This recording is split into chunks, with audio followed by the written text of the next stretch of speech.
মিঠুন চক্রবর্তী নিজের ছেলেকে বাঁচানোর জন্য আরএসএস এর অফিসে মাথা নিচু করেছে। মিঠুনকে রাজ্যসভার সাংসদ করেছিলাম, জানতাম না মিঠুন এত বড় গদ্দার। আক্রমণ করেছেন মমতা বন্দ্যোপাধ্যায়। জিজ্ঞেস করুন বিজেপি বাবুদের, ইলেকশনের সময় এই মিঠুন চক্রবর্তীকে আমি রাজ্যসভার এমপি করেছিলাম, কিন্তু আমি জানতাম না ও বাংলার আর একজন বড় গদ্দার। আরএসএস অফিসে গিয়ে মাথা নিচু করে দিয়ে এসেছিল শুধু নিজের ছেলেকে বাঁচানোর জন্য। আপনাদের মনে পড়ে ওর ছেলেকে ধরেছিল, বিয়ের পিড়িতে গিয়ে হানা দিয়েছিল। সেই ভয়ে রাতারাতি গদ্দার চলে গেল মুম্বাইতে আরএসএস এর অফিসে, আর গিয়ে বলছে আমি বিজেপির সেবক আছি। বল, যারা দোয়াশলা, যাদের কোনো আদর্শ নেই, জীবনে যারা জীবন যুদ্ধে লড়তে ভয় পায়, তাদের আমি মানুষ বলে মনে করি না। যারা জীবন যুদ্ধে লড়তে পারে, আমি তাদের মানুষ বলে মনে করি।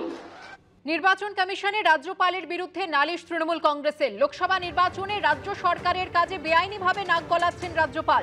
প্রচার বন্ধের পর প্রথম পর্বের লোকসভা কেন্দ্রগুলিতে যাওয়ার চেষ্টা রাজ্যপালের, আর এই মর্মে নির্বাচন কমিশনে রাজ্যপালের বিরুদ্ধে নালিশ জানালো তৃণমূল কংগ্রেস। তাদের যেটা অভিযোগ, লোকসভা নির্বাচনে রাজ্য সরকারের যে কাজ, সেই কাজে বেআইনিভাবে নাক গলাচ্ছেন রাজ্যপাল। প্রচার বন্ধ হয়ে যাওয়ার পর প্রথম পর্বের যে লোকসভা কেন্দ্রগুলি রয়েছে সেখানে যাওয়ার চেষ্টা করছেন রাজ্যপাল সিভি আনন্দ বোস। প্রচার বন্ধের পর ও নির্বাচনের দিন প্রথম পর্বের লোকসভা কেন্দ্রগুলিতে যাওয়ার চেষ্টা করেন তিনি, এমনটাই অভিযোগ তৃণমূল কংগ্রেসের। 18 এপ্রিল ও 19 এপ্রিল প্রথম দফার লোকসভা কেন্দ্রগুলিতে যাওয়ার চেষ্টা রাজ্যপালের, অভিযোগ জানিয়েছে তৃণমূল কংগ্রেস।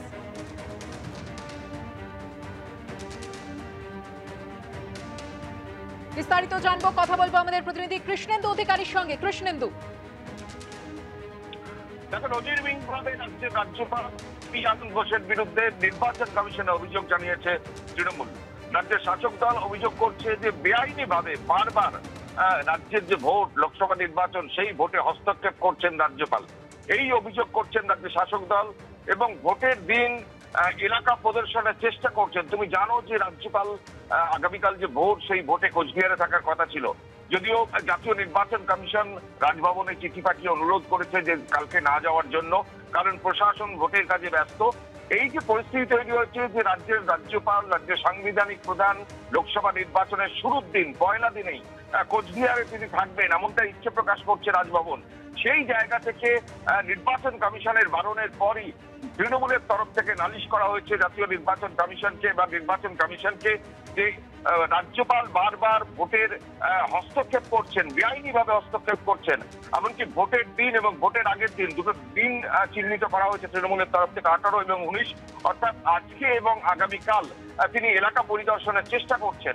অর্থাৎ যখন ভোটের প্রচার শেষ, সেই সময় এবং ভোটের দিন তিনি এলাকা পরিদর্শনের চেষ্টা করছেন।